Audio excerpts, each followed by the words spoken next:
What's good, YouTube? It's me, Coach 67 Sports TV. Shout out to the awesome and amazing LDBC, Lions Den basketball community. Shout out to the greatest university in the world, the Southern University, home of the mighty Jaguars. I'm back under the blue light, and it's official. Southern University head football coach Eric Dooley has officially been fired. He has been relieved of his duties as head football coach at Southern University.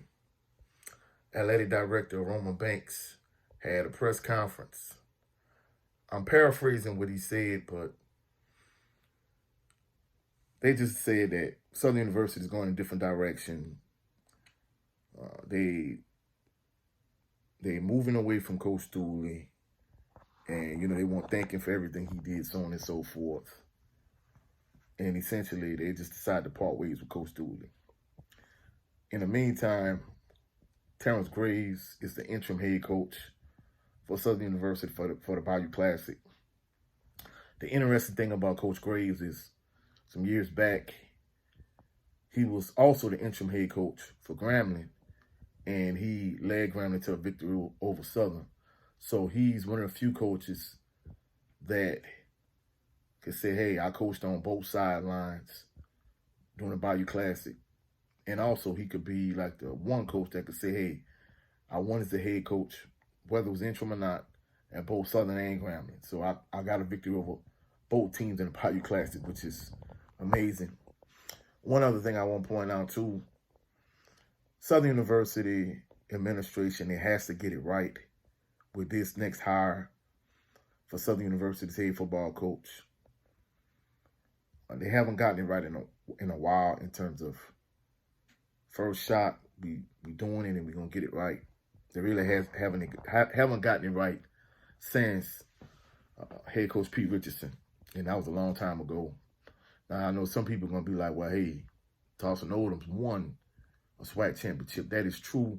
However, Dawson Odoms was assistant coach under Stump Mitchell. And, of course, that experiment went terribly wrong. It was an epic failure in terms of Stump Mitchell. So Southern University has to get it right. And even since Coach Odoms, they didn't get it right when it came to Jason Rollins. The reason why they went with Jason Rollins is because they wanted to keep all of their players at the time. And in addition to that, they wanted to keep all of their assistant coaches. So essentially, they just promoted him to interim head coach so they could keep everything intact. Now, that was a good team. That team, in all actuality, could have and should have won a SWAC championship, but didn't do so. So they moved away from Jason Rollins and they went to Coach Dooley. 2 days after the SWAC championship game, Southern announced Coach Dooley is the head football coach.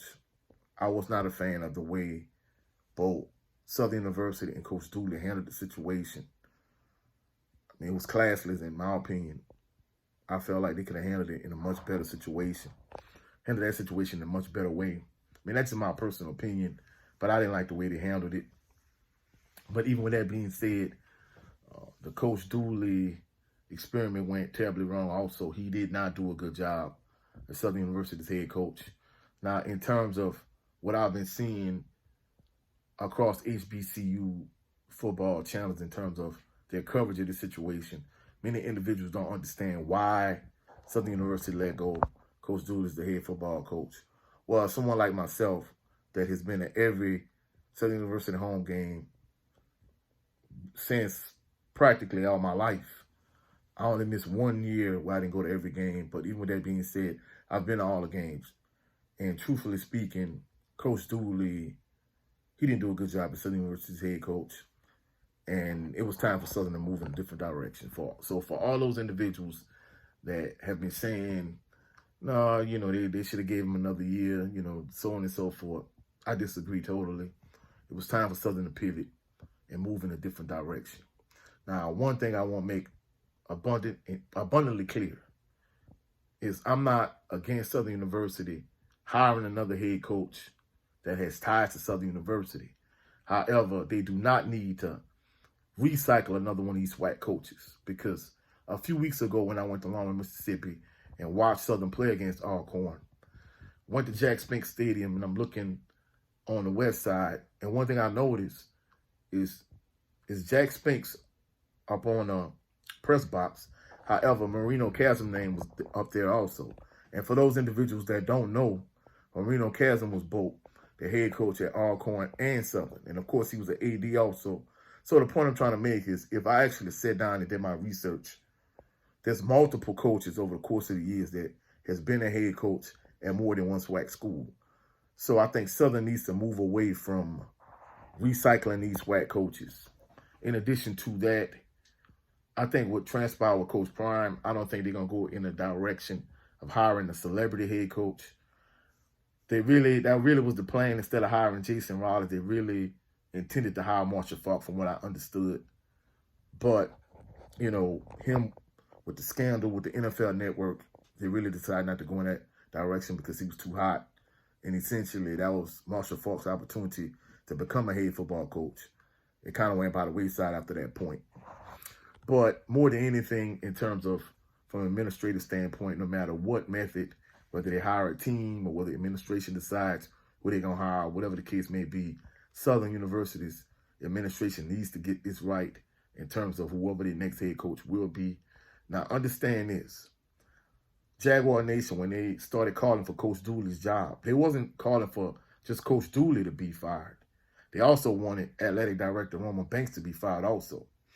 Because just like a lot of coaches in the NFL who may be an excellent head coach, however, when he becomes a general manager, you know, he's a much better head coach than he is a general manager. I think the same applies for Coach Roman Banks. He was a very good basketball coach when he was Southern University's head basketball coach. However, once he became an athletic director, he hasn't done as good a job. Now, I'm not a proponent of, you know, firing Coach Banks as an athletic director. However, if he doesn't do better, more than likely he's going to be next. So they really need to get this right in terms of hiring the next head coach. Now, the Advocate, the local paper here in Baton Rouge, they have a list of candidates. However, even before that list of candidates came out, like I heard there was a few individuals on the list. Now, the individual that's at the top of both lists, I think more than likely, from what I understand, this individual is the front runner to become the next Southern University head coach. From what I heard and from what I also saw on the advocates list, Chennis Berry, Benedict College head football coach, he's the front runner to be Southern University's next coach. He was offensive line coach, offensive coordinator, assistant head coach under Coach Dawson Odoms. From what I understand, he's the front runner. Now, the advocates list is different than what I heard, but the next individual, of course, he's on both lists also, from what I understand.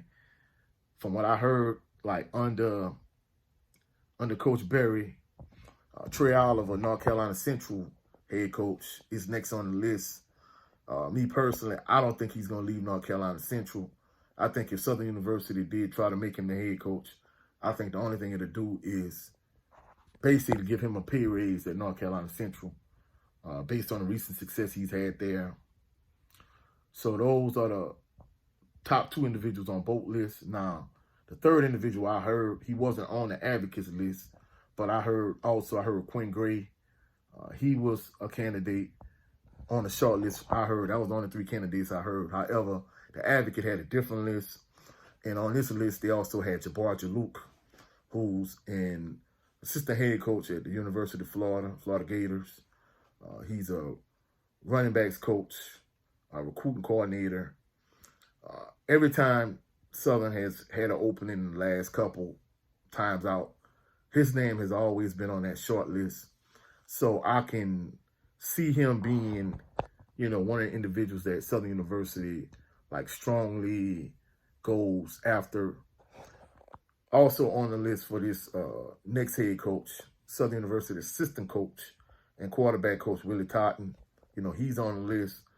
You know, at one point when they were like courting him, I thought he was going to be the offensive coordinator. However, Coach Dooley never hired an offensive coordinator.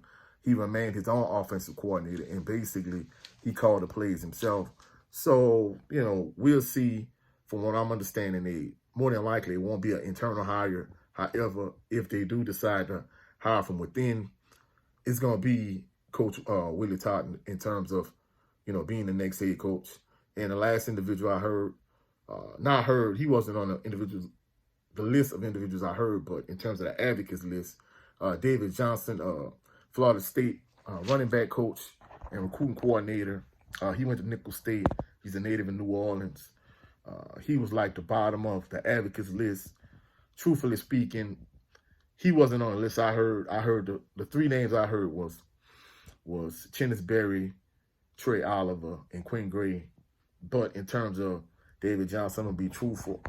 I don't think his name is really probably in strong consideration. Essentially, he's at Florida State. Jabbar Jaluk is at Florida. To me, it's kind of like a similar, type situation. But he doesn't have any ties to Southern University, so I don't know why he would be on the list. But I think the advocate put out their list from the individual I talked to that I know that, this isn't like inside information. However, this individual is close to the program to a certain degree, so he hears things. When he heard that Coach Dooley was going to be let go, I really didn't believe it, because prior to that, I heard that Southern really couldn't afford to pay him in terms of whatever his buyout was, in addition to paying the current head coach. However, he knew better than I did, so I'm going to give him the benefit of the doubt on that one. But that's it for this video. If you saw any value in this video, like the video, share the video, comment in the comment section, subscribe to the channel. Also, click the notification bell so you can be alerted anytime I'm posting the new videos. Also, check out my brother Jared 11 Green's channel. And on this channel, I didn't do a post-game reaction to Prairie View versus Southern Saturday night. However, I talked about it on the Southern Baller Show on his channel. Also, check out my brother Brent Fox. And my new goal is to reach 1,000 subscribers before Christmas. So please subscribe to the channel. I'll catch y'all on the rebound. Y'all have a blessed and phenomenal evening. Peace and blessings.